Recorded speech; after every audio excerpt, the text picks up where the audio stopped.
것이 주님과 함께 가는 것이 복이라.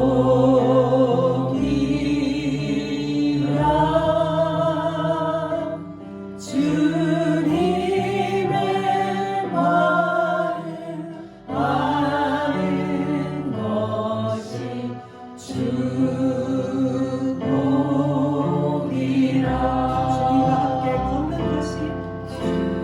주님과 함께 걷는 것이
아세요?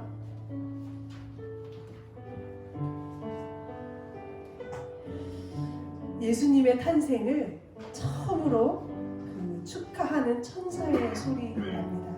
이 찬양 가사에 1절 두 번째 줄을 보면 천사들이 전하여 준 주 나신 소식 들었네. 아마 영어로 하면은 이 가사가 이 찬송가의 제목이 됩니다. 큰 기쁨의 소리라는 뜻이에요.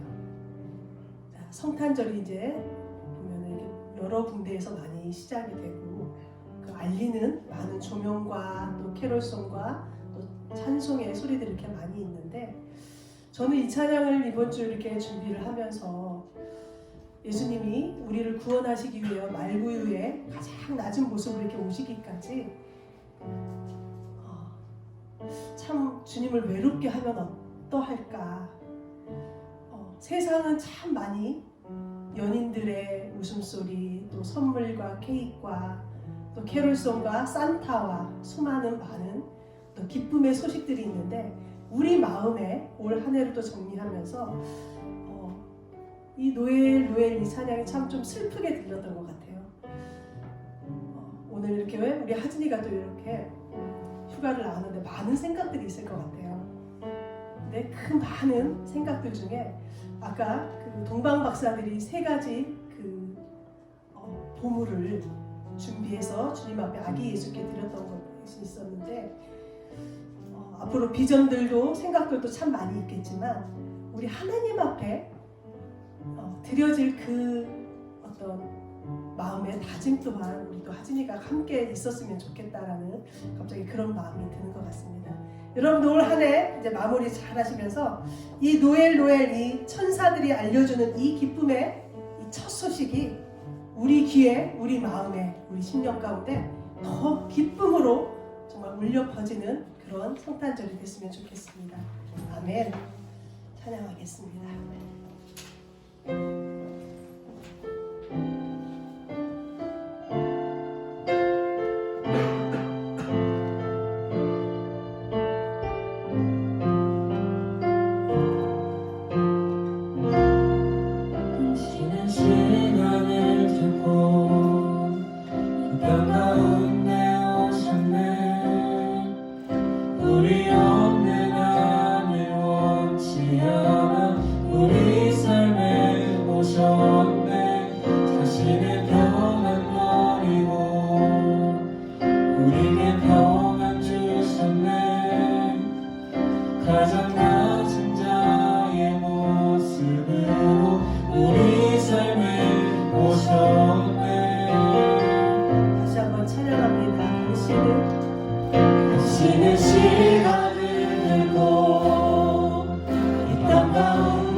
친구가 되어 주시고 힘없는 우리의 인생을 위로하시네.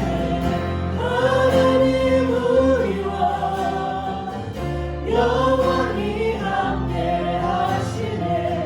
꿈없는 우리에게 그 나라 보여주시네. 연약한 자들의 친구가 되어주시고 힘없는 우리의 인생을 위로하시네.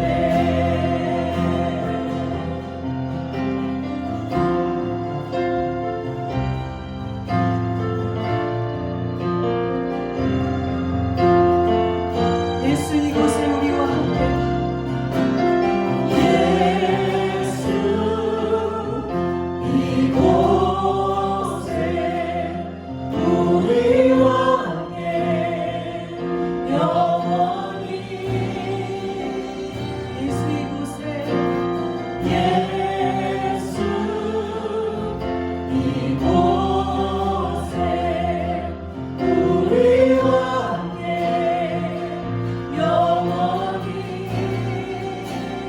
예수 예수 이곳에 우리와 함께 영원히 예수 이곳에 예수 이곳에 우리와 함께 영원히 하나님 우리와 하나님 우리와 영원히 함께 하시네. 꿈없는 우리에게 그 나라 보여주시네. 연약한 자들의 친구가 되어주시고 힘없는 우리의 인생을 다시 한번 하나님 우리와 하나님 우리와 영원히 함께 하시네.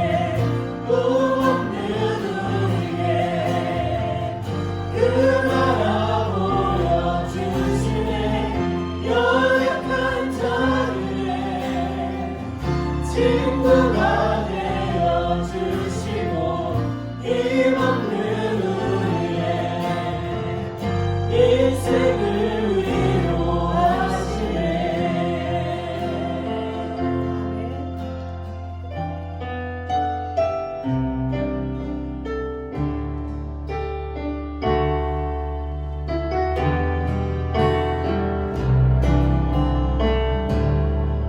내 백성 내 백성이 나를 떠나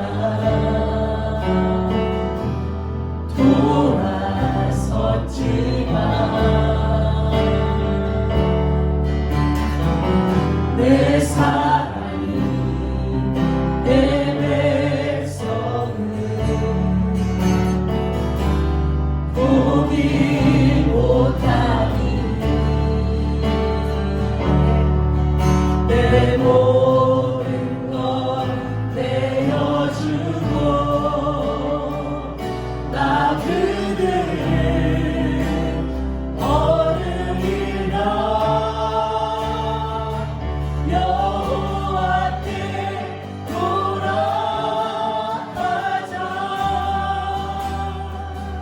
우린 돌아서도 그는 변치 않네.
하나님은 호세아서의 말씀을 통하여 하나님의 자신의 사랑, 그 놀라우신 사랑이 얼마나 간절하고 뜨거운지를 계속해서 말씀하여 주시는데, 호세아 선지자에게 음란한 여인 고멜과 결혼하게 하셨던 하나님, 음란한 여인 고멜을 아내로 맞이하게 하셔서 하나님께서 겪고 계시는 그 아픔, 그 고통이 얼마나 큰 것인지를 알려주고자 하셨던 하나님의 사랑이 호세아서에 담겨 있습니다.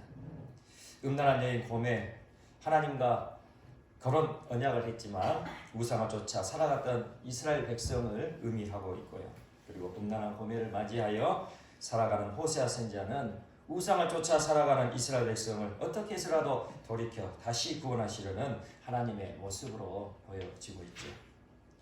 이러한 것들은 동일하게 지금의 우리들에게도 적용되어지는 것입니다. 하나님께서는 어떻게 해서라도 우리를 치료하시고 회복시켜 주시기를 원하시는 사랑의 아버지심을 믿으시길 소망합니다. 아멘. 우리들이 이렇게 치료받고 회복되어야 할 이유가 무엇입니까? 우리들도 그 음란한 고멜처럼 살아갈 때가 있기 때문이죠. 예수님을 믿고 하나님의 백성이 되었다 하지만 여전히 우리 안에는 세상을 향한 음란함이 있다는 것입니다. 예수님을 믿고 이제 주님을 위하여, 복음을 위하여 그렇게 살아가는 거룩한 신부로 준비되어져야 함에도 불구하고 우리는 세상을 쫓아가려는 마음을 잊지 못하여 여전히 죄를 반복하는 삶을 있다는 것이죠. 그래서 하나님은 우리의 죄를 치료하려 하실 때에 우리의 죄를 드러나게 하십니다. 성경을 보면 우리 사람들의 죄악, 우리 인간의 죄악사항이 적나라하게 드러나 있는 것을 보게 되는데요. 어떻게 이런 추악한 죄까지 이 거룩한 하나님의 말씀에 포함되어 있을까 싶을 정도로 그렇게 끔찍한 죄악들이 성경에는 기록되어 있습니다. 차마 입에 담기도 부끄러운 죄악들이 낱낱이 성경에 기록되어 있는 이유, 그것이 무엇입니까? 그 어떠한 죄악도 감출 수 없으나, 그리고 그 어떠한 추악한 죄악도 하나님께서 치료하기를 원하신다는 사실을 보여주고 있는 것이죠. 오늘 본문 말씀 7장 1절에서 2절에 이렇게 말씀합니다. 내가 이스라엘을 치료하려 할 때에 에브라임의 죄와 사마리아의 악이 드러나도다.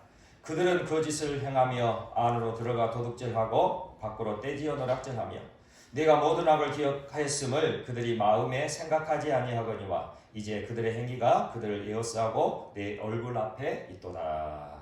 아멘. 하나님은 우리의 죄를 치료하기 원하실 때에 우리의 죄악의 실상이 드러나게 하신다는 것이죠. 부끄럽고 수치스러운 죄가 드러나게 된다면 얼마나 마음이 부담이 될까요? 그렇지만 죄를 해결받고 죄에서 자유함을 얻기 위해서는 반드시 죄가 드러나야 하는 것입니다. 우리가 몸이 아파 병원에 갈 때가 있죠. 그렇게 몸이 아파 병원에 가서 진찰을 받게 될 때에 무엇 때문에 아픈지 진단이 된다면 정말 어떻게 보면 은혜죠. 그렇게 어디가 아픈지가 진단되면 그 약으로도 치료할 수 있고 때로는 수술로 치료할 수 있기 때문이에요. 그런데 몸은 아파요. 정말 죽을 것 같이 아픈데 병원에 가서 진찰을 해보면 무엇 때문에 그런지 진단이 안 되는 경우가 있는 거죠. 이러면 정말 심각한 것입니다. 이런 경우에는 대부분 의사가 정신적인 스트레스 때문이다, 그렇게 모호한 진단을 내리고는 해준다는 처방이 무엇입니까? 고작 진통제와 같은 안정제를 주는 것뿐이죠. 몸이 아프면 그 진통제로 근근히 견뎌야 하는 참으로 그러한 처방, 결코 올바른 처방이 될 수는 없는 것입니다. 이렇듯 우리의 죄악도 드러나지 않으면 우리의 영혼뿐만 아니라 우리의 삶에도 치명적인 문제가 발생된다는 것이죠. 내가 반복하는 죄, 참으로 그 부끄럽고 수치스러운 죄가 있다 하여 그것을 감추면 감출수록 그것은 우리의 마음을 더 짓누르는 덩어리가 될 수밖에 없다는 것입니다. 죄악을 감추고 사는 삶에는 결코 자유함이 없고 행복할 수 없는 거예요. 설령 우리가 이 땅에 살 때에 그 죄악을 꽁꽁 감추고 숨겼다 할지라도 장차 하나님 앞에 섰을 때는 우리의 죄악을 더 이상 감추고 숨길 수는 없다는 것이죠. 만약 하나님 앞에서 우리의 죄악이 드러나게 된다면, 그때야 우리의 추악한 죄가 드러나게 된다면 이보다 더 끔찍한 일은 없을 것입니다. 이 세상에 그 어떠한 끔찍한 것보다도 더 끔찍한 것, 바로 하나님 앞에서 내가 감추고 숨겨둔 죄악이 드러날 때이라는 사실을 우리는 알아야 된다는 것이죠. 왜입니까? 우리의 죄악이 하나님 앞에 드러나게 된다면 그 이후에는 심판이 기다리고 있을 테니까요. 그러니 우리가 이 땅에 살아갈 때 우리의 죄악이 드러나는 것이 은혜인 거예요. 우리가 몸이 아프면 우리의 몸이 아픈 그 원인이 진단되어지고 약을 먹든지 수술을 하든지 참으로 그러한 처방이 내려져야 하는 것이 은혜인 것처럼 우리가 이 땅 가운데 살아갈 때에 우리의 죄가 드러나야 된다는 거예요. 이것이 다른 사람에 의해서, 타의에 의해서 까물려 지는 것도 은혜이겠지만 우리 스스로 죄를 돌이키고 그 죄에서 자유함을 얻게 된다면 이보다 더 큰 은혜는 없을 것입니다. 하나님께서는 우리가 스스로 하나님 앞에 겸손히 엎드려 우리의 죄악을 드러내시기를 그렇게 원하고 계신다는 거죠. 그래서 하나님은 호세아 선지자를 통하여 하나님을 떠난 죄악된 삶, 그 삶이 어떻게 비참하게 변화해야 되는 것인지를 오늘 계속해서 우리에게 말씀해주고 계시는 거예요. 오늘 우리가 함께 본문 말씀을 읽어봤는데 하나님 없이 살아가는 삶, 하나님을 떠나 있는 삶, 바로 그 삶의 비참함이 뒤집지 않은 전병이라고 비유하여 말씀하고 계시는데요. 오늘 8절 말씀 우리 함께 보도록 하겠습니다. 8절입니다. 시작. 에브라임이 여러 민족 가운데 혼합되니 그는 곧 뒤집지 않은 전병이로다. 아멘. 이스라엘에서는 화덕에 밀가루 반죽을 넓게 붙여서 전병을 만들죠.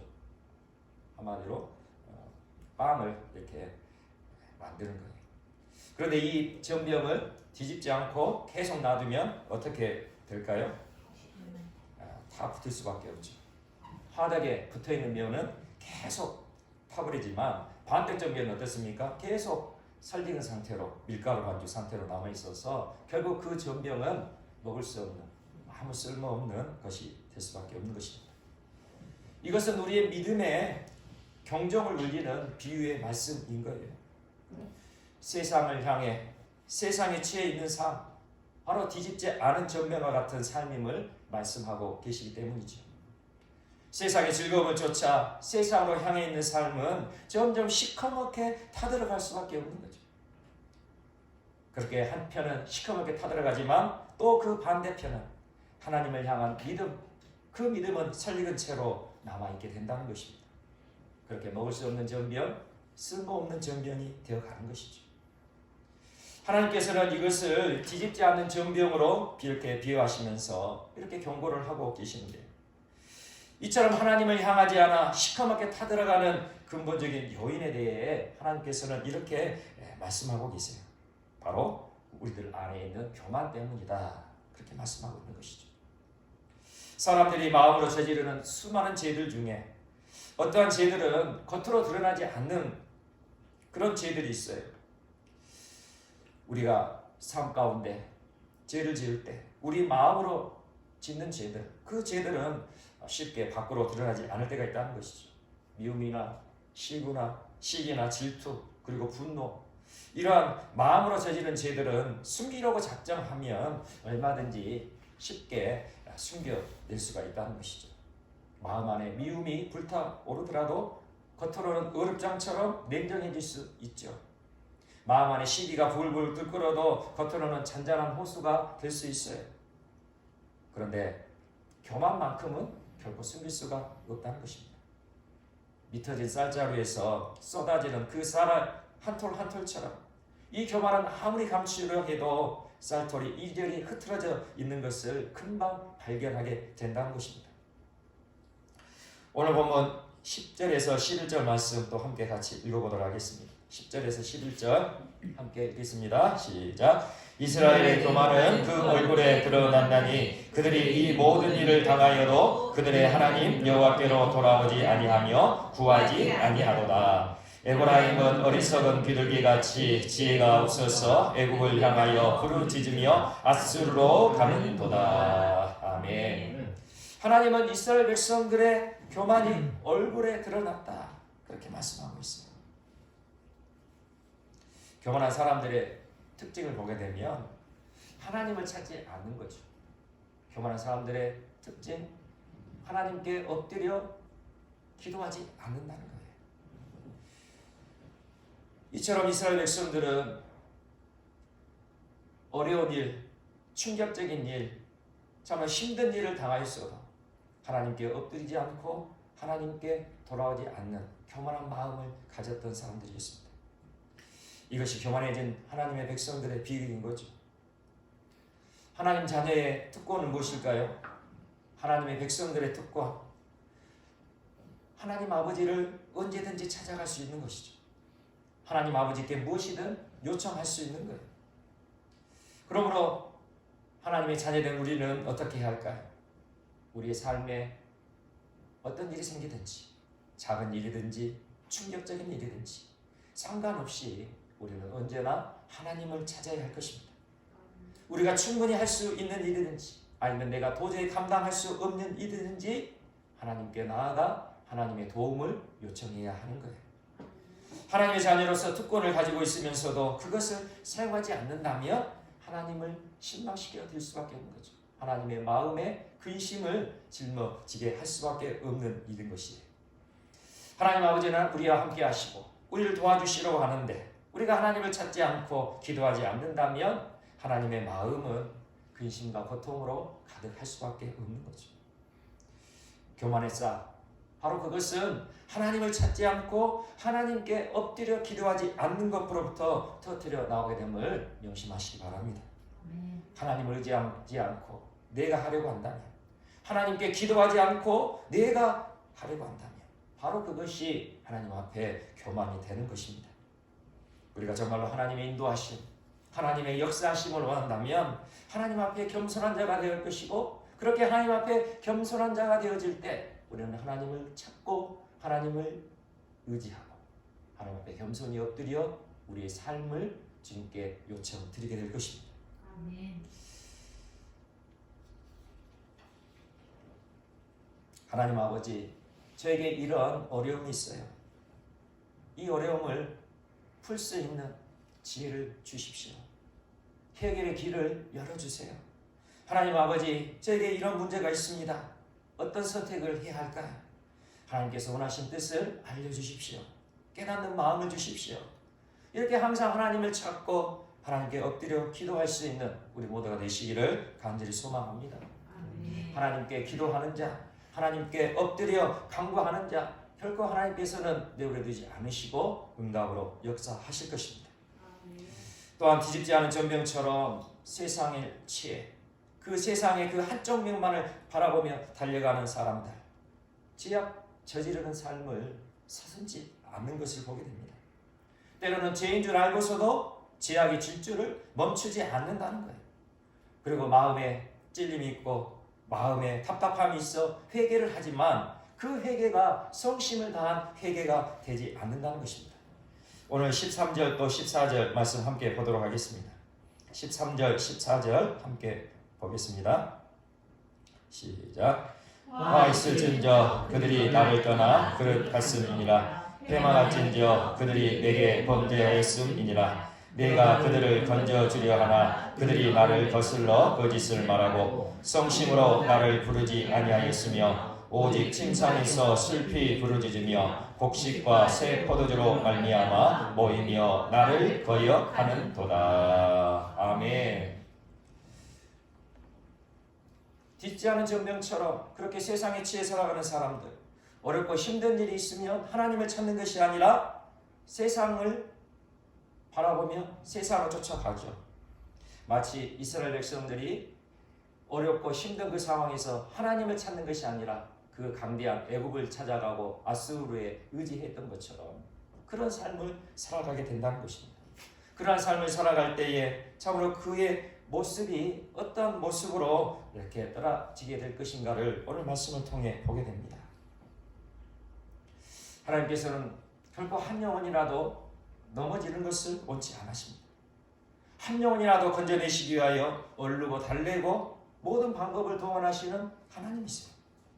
그런데 세상을 쫓아가는 사람들은 늘 거짓으로 일관합니다. 자신을 포장하기 위해 또 자신의 죄악을 감추고 숨기기 위해 하나님을 거슬러 거짓말하기를 그치지 않는다는 거예요. 내가 그들을 건져주려 하나 그들이 나를 거슬러 거짓을 말하고, 하나님께서는 그 사랑의 손, 자비의 손을 내밀어 그 영혼을 건져내시려고 그렇게 애를 쓰시지만 뒤집지 않은 전병처럼 세상을 쫓아가는 그 영혼들, 하나님을 거슬러 늘 거짓된 삶을 이루어간다는 것이죠. 그리고 하나님 앞에 회개를 하게 될지라도 그 회개가 형식적인 회개에 그칠 수밖에 없는 것을 오늘 말씀을 통해 보게 됩니다.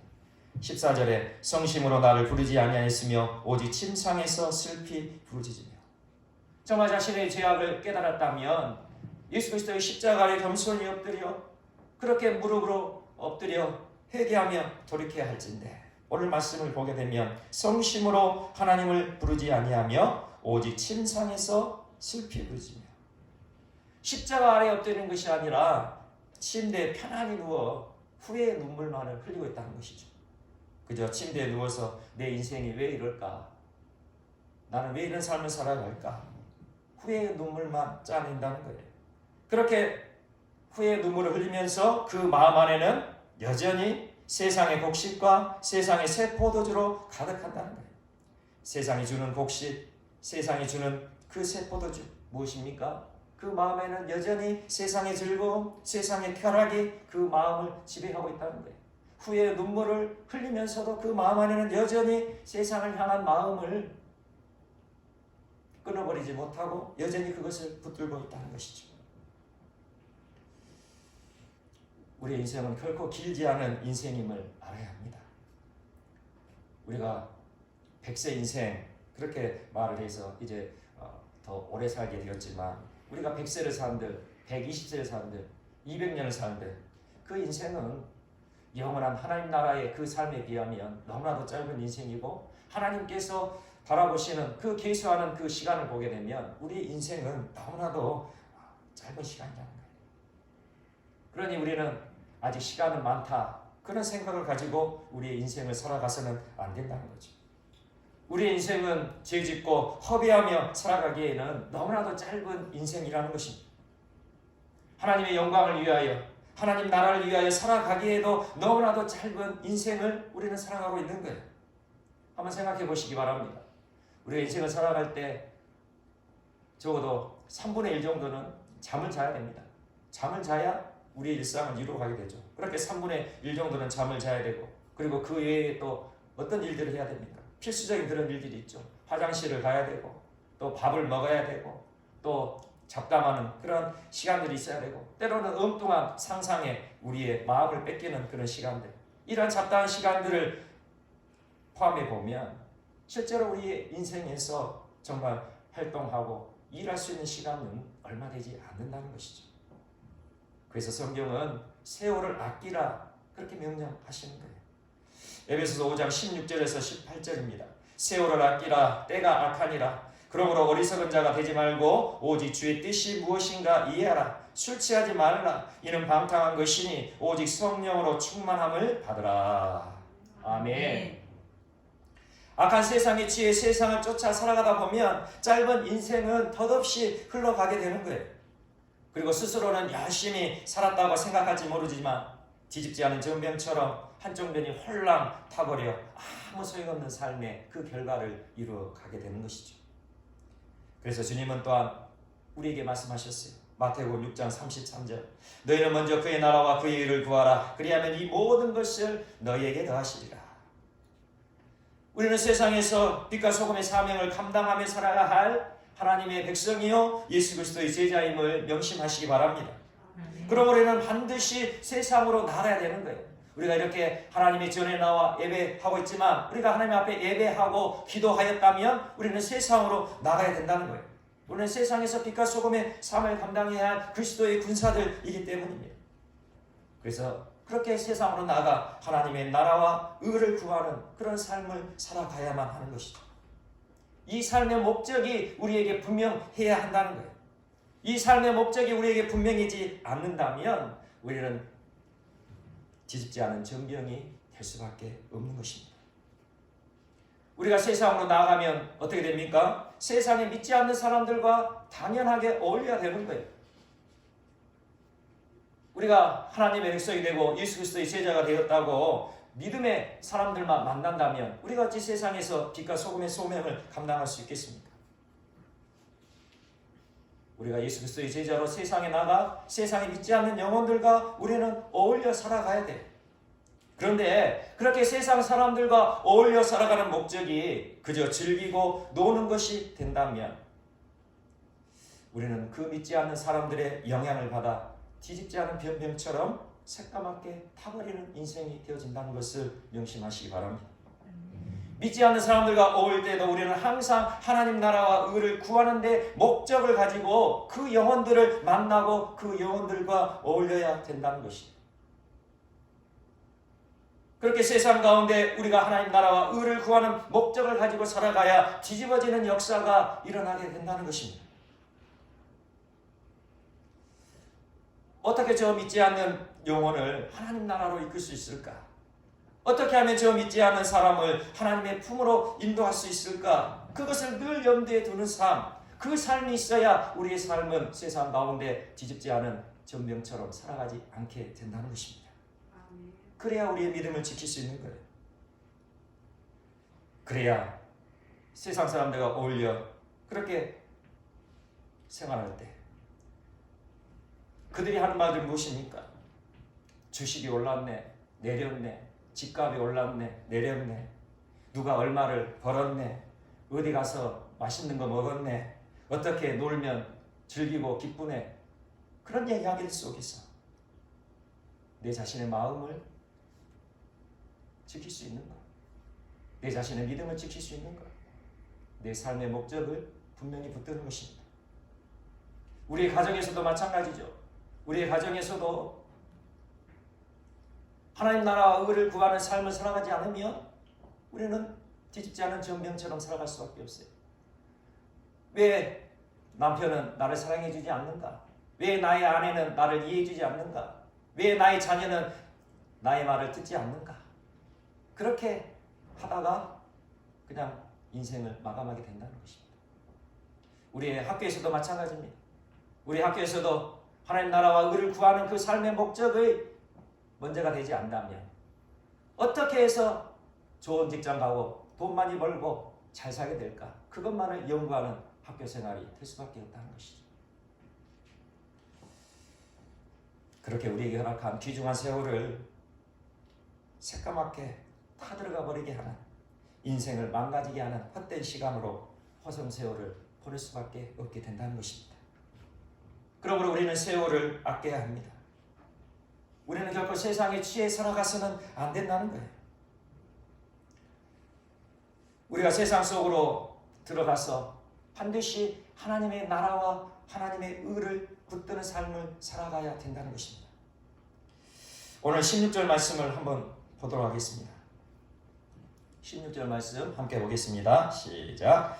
그들은 돌아오나 높으신 자에게로 돌아오지 아니하니 속이는 활과 같으며 그들의 지도자들은 그 혀의 거친 말로 말미암아 칼에 엎드러지니 이것이 애굽 땅에서 조롱거리가 되리라. 아멘. 여기서 속이는 활이 나오죠. 그들은 돌아오나 높으신 자에게로 돌아오지 아니하니, 지금 이 그들은 이스라엘 백성들을 말하죠. 이스라엘 백성들이 돌아오나 하나님께로는 돌아오지 않는다는 거예요. 마치 속이는 활과 같다는 거죠. 활은 무엇입니까? 화살을 쏘아서 관역에 명중을 시키는 것이죠. 표적을 향해 정확히 날아가야 그 활이 제대로의 기능을 발휘하는 것입니다. 그런데 화살을 쏘는데 엉뚱한 곳으로 날아가 버린다면 이것은 속이는 활이 되는 것이죠. 나는 분명 저 관역을 보고 쐈는데 그 화살이 관역을 벗어나 엉뚱한 곳으로 날아간다면 이 활은 속이는 활이 된다는 거예요. 중심이 흔들려 비껴가는 화살, 그것이 바로 속이는 화살이죠. 성경에서는 죄를 하마르티아라는 단어를 사용해서 우리에게 그 의미를 알려주고 있습니다. 죄라고 쓰여진 하마르티아, 그 의미가 무엇입니까? 관역을 벗어났다는 것입니다. 죄는 관역을 벗어난 거예요. 하나님의 기준에서 벗어난 것, 그 모든 것이 죄라고 그렇게 성경에서는 말씀하고 있는 거예요. 그러므로 뒤집지 않은 전병이 되어 속이는 활이 된다면 우리는 계속해서 죄악된 삶을 반복할 수밖에 없는 것이죠. 그렇게 죄 짓는데 우리의 모든 세월을 허비하게 되고 결국은 망하게 되는 것입니다. 그러므로 우리의 삶 가운데 하나님 나라와 하나님의 의를 구하는 그 삶을 우리는 살아가야 되는 것입니다. 세상에 취해 살아가서도, 세상을 쫓아 살아가서도 우리는 안 되는 거예요. 술 취하지 말라, 이는 방탕한 것이니 오직 성령으로 충만함을 받아라. 술 취하지 말라는 의미는 무엇입니까? 우리가 먹는 그 술에도 취하지 않아야 되겠지만 여기서의 의미는 바로 세상에 취해 살아가지 말라는 그런 의미인 것이죠. 세상에 취해 살아가지 말고 오직 성령 충만함을 힘입어 살아가라. 그렇게 말씀하고 계세요. 그러므로 하나님 나라와 의를 구하지 않는 삶, 죄로 시커멓게 타들어갈 수밖에 없는 인생임을 기억하셔서 하루하루를 맞이하는 우리 삶에 성령 충만함을 힘입는 우리 모두가 되시기를 간절히 축원합니다. 오직 성령 충만함을 받아 누리는 우리의 삶 되시기를 소망합니다. 성령의 능력으로서 세상 가운데 하나님의 주권을 선포하시는 우리 모두가 되시기를 간절히 소망합니다. 성령의 권능을 의지하여 세상에 지지 않고 세상 속에 믿지 않은 영혼들을 하나님께로 인도해낼 수 있는 귀한 영혼들 되시기를 간절히 소망합니다. 그러기 위해서는 날마다 우리는 예수 그리스도를 바라보며 성령 충만함을 힘입기를 그렇게 간절히 구해야 할 것입니다. 날마다 성령 충만함을 간절히 구하고 부르짖고 기도하여서 우리는 성령 충만함을 힘입고 세상을 이겨내는 그 담대한 믿음으로 세워져 가야 하는 것이죠. 그렇게 성령 충만함을 힘입고 예수 그리스도의 십자가 길을 온전히 따라가는 삶 가운데 우리의 삶은 노릇노릇한 그런 삶이 되었을 것입니다. 노릇노릇하게 구워진 전병과 같은 삶, 우리 모두에게 주어지는 축복임을 명심하시길 바랍니다. 그렇게 우리의 인생이 노릇노릇하게 구워지는 전병이 되어질 때 그 맛있고 참으로 그 먹음직스러운 그 전병을 우리 주위에 있는 영혼들에게 나눠줘야 되지 않겠습니까? 맛있게 구워진 전병, 우리 주위에 있는 우리의 가족들, 우리의 친구들, 우리의 동료들, 우리의 이웃들에게 전해 주어서 그 영혼들에게 맛있는 그 전병의 맛을 느끼게 함으로 하나님의 사랑 안에 그들도 돌아올 수 있는 놀라운 역사가 우리 삶 가운데 이루어지기를 간절히 소망합니다. 아멘. 날마다 겸손히 예수 그리스도의 십자가 아래 엎드려 우리의 죄를 고백하고 진정으로 죄를 이기고 하나님의 나라와 의를 구하는 그 믿음의 삶으로 노릇노릇하게 구워진 전병으로서의 온전한 삶을 이루어가기를 그렇게 갈망하며 아버지 하나님의 뜻을 이루어갈 수 있는 우리 모두가 되시기를 간절히 축원합니다.